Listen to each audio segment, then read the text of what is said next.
சரி நான் அவங்கள வச்சுட்டு இருக்கேன், இருக்கட்டும் நீ வெளியில போயிடு அப்படின்ட்டு நான் சொல்லிட்டேன். தொடர்பு இருந்தது அவரோட? ஆமா இருந்தது. மூத்தார் கூட தொடர்புன்னு வாய் கூசாம சொல்றேன். யாரும் இல்லையா இருந்தாங்க கூட? யார் இருந்தாங்க. அது? அவங்க சிங்கப்பூர்ல இருந்து அவங்க பேசிட்டு இருந்தாங்க கிட்ட.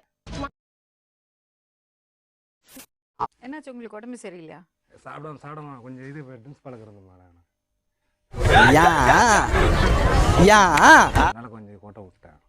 வீட்டில் ஒரே ப்ராப்ளமாக இருக்குது மேடம். அப்ப ட்ரிங்க்ஸ் அடிச்சா ப்ராப்ளம் போயிடுமா? டார்ச்சர் ஏன்னா கேட்க போய் வயிற்றுல எட்டி உதச்சி. யாரை உடைச்சாங்க? எங்கள் வீட்டில் தான் மேடம். உங்க மனைவி உங்களை உதைச்சாங்களா? இன்னொருத்தர் கூட போதை பார்த்துட்டேன், பஸ்ஸில் போனாங்க பார்த்தேன். என்ன கொடுமை சரவணனது. அதை கேட்டதுக்கு சிம்மெல்லாம் பிடிங்க உடச்சிட்டு நைட்டு தூங்கும் போது தான் வயிற்றுல ஏறி மிதிச்சு கண்டிஷனை மாறி போய் விட்டா உயிர் போச்சா போயிட்டு வந்துட்டேன்.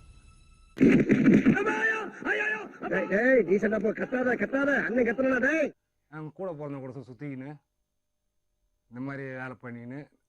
இல்ல புரியல. யாரோட கூட பிறந்தாங்க? என் கூட பிறந்தவன் சொல்றதுக்கு வாய் கூசு எனக்கு. அவன் சுத்திக்கின்னு. அவங்க வேலைக்கு போறாங்களா உங்க மனைவி? அதான் மேடம் இந்த ப்ராப்ளம் ஓவர் ஆச்சுன்ட்டு வெளிநாட்டுக்கு போகணும் சொல்லிடுது.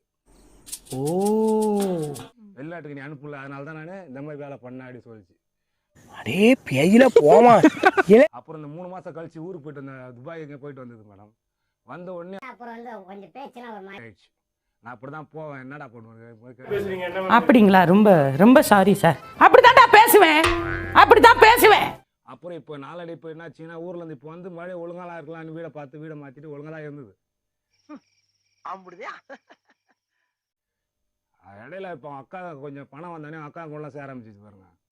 அவங்க அக்கா தான் கல்யாணம் பண்ணி எனக்கு இப்போ இன்னொன்று மலேசியா ஒருத்தனை கூட்டு வந்துட்டு. நீங்களா யாருடா?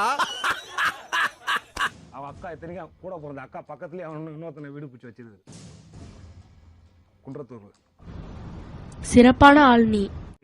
இப்போ எல்லாம் சொன்னாங்க நம்பலாம். நான் ஒரு மாசம் இருக்குமா வீடு தெரிய போனா உள்ள ஒருத்தர் நிக்கிறான், வெறும் ஆப்ரேட்டர் போட்டு நிக்கிறான்.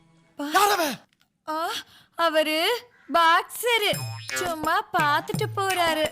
நம்ம ஒரு வாட்டி தப்பு பண்ணா பரவாயில்ல, 3 மாசம் ஒரு வாட்டி தாலியை மாத்திரேன் அவன் அக்காவுக்கு ஒரு சரி பிரிச்சுக்கங்க. ஆனா இது புதுசா இருக்கு. இப்போ அவங்க அம்மாவை சேர்ந்தா கல்யாணம் பண்ணி வச்சாங்க, அவங்க அக்கா சேர்ந்தா கல்யாணம் பண்ணி. ஆனால் வீடு அவங்க அக்கா தான் எடுத்து அவருக்கு கல்யாணம் பண்ணி வச்சுட்டாங்களாமா? ஆமா, இன்னொருத்தனை கல்யாணம் பண்ணி வச்சிட்டாங்க அவங்க அக்கா அவங்க அம்மா சேர்ந்து. இவர் 2வது பையன். பெரிய பையன் கூட போன வருஷம் பூரா ஒரே பிரச்சனைவா. இல்ல புரியல. அதுக்கப்புறம் தான் சரி இங்கே ஒரே பிரச்சனை பண்ணுறாளுன்னு தான் வெளிநாட்டுலேருந்து வந்து வேற யாரு கூடயோ போய் குடும்பம் நடத்திக்கிட்டு இருக்கிறா. என்னங்க எனக்கு ஒண்ணுமே புரியல. அதுதானப்பா எனக்கும் புரியல. அவள் அக்கா கிட்டேயே என் புருஷன் கட்டின தாலியை நான் அவுத்து போட்டேன், இது எங்கள் சண்முகன் கட்டின தாலி. கடல் நீரும் உப்புத்தான், கண்ணீரும் உப்புத்தான், உங்களை நம்பினதே என் தப்பு அப்படின்னு அவங்க அக்கா கிட்டேயே காட்டுறா. யாரு? எங்கள் பெரிய பையன் இவளுக்கு தாலி கட்டிட்டானா. அவள் காலில் கூட போய் விழுந்து பார்த்துட்டேன். அதெல்லாம் வேண்டாம், எனக்கு அவன் வேண்டாம், உன் பிள்ளைக்கு வேற கல்யாணம் பண்ணி வச்சுக்கோ. சோலி முடிச்சு பொண்ணு வயசுக்கு வந்துட்டு அடுத்த வயசுக்கு வர பருவத்துல பிள்ளைங்க இருக்கு.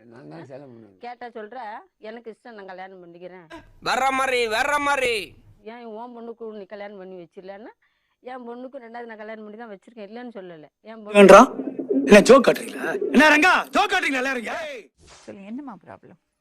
எனக்கு ப்ராப்ளம் இல்லை, அவங்க தான் சொல்லியிருக்கிறாங்க. நீங்க என்னன்னு சொல்லுங்க, நான் சொல்றேன் அதுக்கு. ஓ அப்படியா விஷயம்? பிரச்சனை என்னன்னா அவங்க எப்பவுமே தண்ணி சாப்பிட்டு வந்து எப்பவுமே சண்டை தான். 15 வருஷம் அது கல்யாணம் ஆகி நான் என்னைக்கும் நிம்மதியா இருந்தது கிடையாது. மாசமாரில இருந்தும் நான் குழந்தை பத்துல இருந்து ஜெயிலு கோர்ட்டு அவங்க போறது, சண்டை போட்டு போறது, திருடிட்டு போறது. அந்த பொண்ணு கூட இவரு தொடர்பு வச்சிருந்தாரு. எந்த பொண்ணு? தனன்ற பொண்ணு கூட. சரிங்களா? அந்த பொண்ணுகிட்ட நான் ஃபைனான்ஸ் வாங்கி வண்டிக்கெல்லாம் கொடுத்தேன். எங்க மாமா வந்து அதனால எங்க மாமாவை நான் வச்சுருக்கிறேன்னு இவர் சொன்னாரு. உன்னை பெத்தாளா இல்ல யானை கக்குச்சாடா? அப்பான்ற சாந்தத்துல தான் அவங்க என்ன பாக்குறாங்க, நானும் அப்பான்றது தான், அவங்க என்ன பொண்ணு சாந்தத்துல. என்ன மனுஷன் இவங்க வந்து என்ன பண்ணாங்க, அசிங்கமா தப்பு தப்பான வார்த்தை தான் பேசுவாங்க. நான் அதெல்லாம் நான் பேசிட்டு இருக்கேன், அசிங்கமான வார்த்தைகள்லாம் பேசுவாங்க. சூத்த மூடிட்டு இருக்க மாட்டேயாடா? அதனால சரி நான் அவங்கள வச்சுட்டு இருக்கேன், இருக்கட்டும் நீ வெளியில போயிடு அப்படின்ட்டு நான் சொல்லிட்டேன். கத்தம். அப்புறம் எங்க மூத்தார் என்கிட்ட பேசியிருந்தாங்க. அப்ப நான் சொன்னேன், நீங்க என்கிட்ட பேசாதீங்க, இதெல்லாம் வேண்டாம் அப்படின்ட்டு. அவங்க என்கிட்ட பேசினாங்க. அப்ப நானும் மனசு வெறுத்து போயிட்டேன். இல்ல புரியல. நான் அப்பயே நான் ஊருக்கு போயிருப்பேன், பாஸ்போர்ட் எடுத்து ஊருக்கு. நீ என்ன சொல்ல வர? வந்து இப்ப நான் என்ன உங்கள்ட்ட சொல்றது? மூத்தார்ட்ட பேசினேன் சொல்றேன், என்ன சொல்ல வர? பேசணும் பேசணும்னா பேசணும் தொடர்பு மேடம். இருந்தது ஆமா அவரோட. இருந்தது. ஆனங்கிட்ட தாய் 4 பேர் மூத்தத்தை வாங்கி மடக்கு மடக்குன்னு குடிக்க வேண்டியதானே? உன்னோட ஹஸ்பண்டோட அண்ணன் கூட உனக்கு ரிலேஷன்ஷிப் இருந்தா, தொடர்பு இருந்தா, அதை மன்னிக்கவே முடியாது. வெக்கமா இல்ல? மன்னிக்க முடியாது. மன்னிக்க முடியாத குற்றம். நம்ம கலாச்சாரத்துல அது ஏத்துக்கவே முடியாது. வெக்கமா இல்ல? மூத்தார் கூட தொடர்புன்னு வாய் கூசாம சொல்ற, வீம்புக்காக பண்ணேன்னு சொல்ற. இருங்க மேடம். நாளைக்கு உன் பொண்ணோட வாழ்க்கையை அதை எஃபெக்ட் பண்ணாது மேடம் இங்க பாருங்க, பேசணும் பழகணும் சரிங்களா. ஆனா அவன் என் குடும்பத்தை கலைய வந்திருக்கான்ட்டு நான் அவன்கிட்ட பேசுறது நிப்பாட்டிட்டேன். ஒத்து விடுவோம் பாட்டுக்கு, ஒத்து உலக விடுவோம் பாட்டுக்கு. அவர் மட்டும் தானே, வேற யாரையோ சொன்னீங்களே? ஒருத்தர் கல்யாணம் பண்ணி வச்சிருக்காங்க, அம்மா அப்பா. கல்யாணம் எல்லாம் பண்ணல மேடம். இல்ல மேடம், அம்மா அப்பா இல்ல புரியல. சொல்லட்டும், நான் அதுக்கு தான் 10 சொல்றேன். நாள் இருக்கு மேடம், ஜட்டியோட தான் நிக்கிறேன் மேடம் வீட்டுக்கு. 1 மாசம் இருக்கும்டா. 1 மாசம் இருக்கு, அதான் சரியா கேக்குறேன் மேடம். யாரும் இல்லையா? இருந்தாங்க. கூட யார் இருந்தாங்க. அது? அவங்க சிங்கப்பூர்ல இருந்து அவங்க பேசிட்டு இருந்தாங்க கிட்ட சரிங்களா. அவங்க வீட்டுக்கு வந்துட்டாங்க. மூதேவிகளா, ஆக்கங்கிட்ட மூதேவிகளா, ஆக்கங்கிட்ட கூவைகளா. அனுப்ப முடியும். உள்ள ஒரு ஜடி ஓட நிக்கிறேன், கேக்குறேன், கைத்து பிடிச்சி அப்படியே ஆனா வீசிட்டா. சரிதான் விட்டுருக்க, ஆமான்னு ஒத்துக்கிட்டா என்கிட்ட.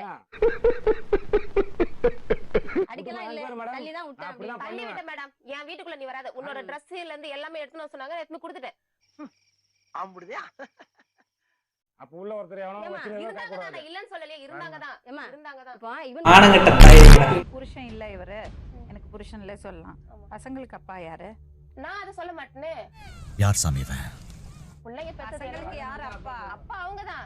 நான் இல்லன்னு சொல்லல. நாளைக்கு நீ இன்னொருத்தரோட வாழ்ந்துட்டு இருக்க,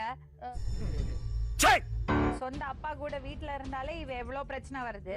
அது எனக்கு தெரியும் மேடம். நான் அந்த அளவுக்கு புத்தி இல்லாம இல்ல. ஏன்னா என்னால முடியலடா. இந்த நிகழ்ச்சி வந்து நானும் தாத்தா கூட பாத்துட்டு போய் இருக்கட்டும், நீங்க 2 பேருமே பாத்துக்கிறதுக்கு லாயக்கு இல்ல. தான் படிக்காங்க. நீ கேட்ட ஒவ்வொரு கேள்வி என்ன செருப்பால் அடிச்ச மாதிரி இருக்குடா. மாதிரி இல்ல, உண்மையிலே செருப்பால தான் அடிச்சது. இருக்கும்போது நீ இன்னொரு கல்யாணம் பண்ணது தப்பு. நான் கல்யாணம் பண்ணலையே. இன்னும் நான் கல்யாணமே பண்ணல. அது அதை விட தப்பு. அவ்வளவு வெறி மாப்பிளைக்கு கல்யாணம் பண்ணாம ஒருத்தனோட வீட்ல போய் இருக்கிறது, புருஷனோட பிரதர் கூட ரிலேஷன்ஷிப் வச்சுக்கிறது. வெக்க விட்டது இவங்க தானே. அடங்கொம்மால நானா போய் பிரதர் கிட்ட போய் பேசிட்டு இருக்கேன். அடுத்த இவங்க தானே ஒண்ணு சொன்னாங்க. மேடம். இவங்க தானே சொல்லிட்டு பேசுறாங்க. கத்தம். நண்பர்களுங்க, சின்ன சேனலுக்கு எதா இருந்தாலும் அது கொஞ்சம் ஆதரவு கொடுங்க.